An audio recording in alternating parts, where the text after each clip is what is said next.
Quando ti sto vicino, ho desiderio di si fa sempre più forte.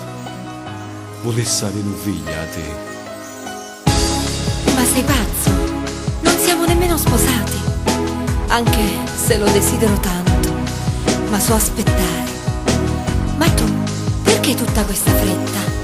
Perché siccome io zucchero lo giuro, perché si fresca fresca, piccerella e naturale, perché si troppo bella e mi piace proprio assai, perché si spumeggiante, intelligente e quando parlo, ma fai venire più voglia di te.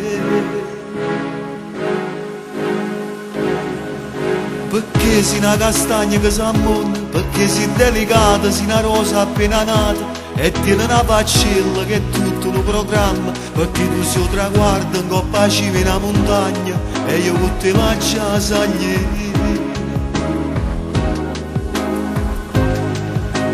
Voglio un figlio con te,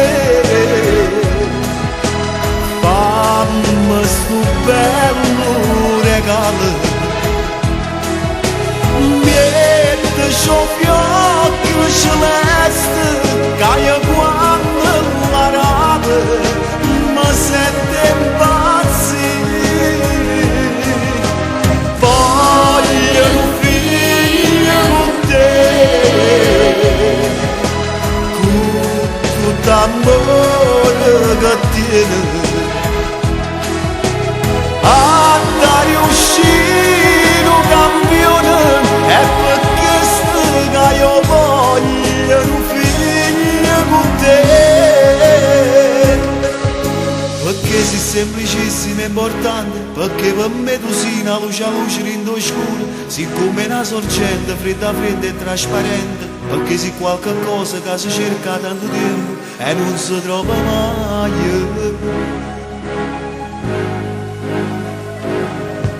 Perché siccome nasce di caffè e io ti immaginassi sotto in mano piano piano, perché tu sei l'inizio e poi si fine tutte le cose, perché ti hai scoperto e tengo America in tuo cuore e già ti sento pare a te. Voglio un figlio con te, fammi sto bello regalo,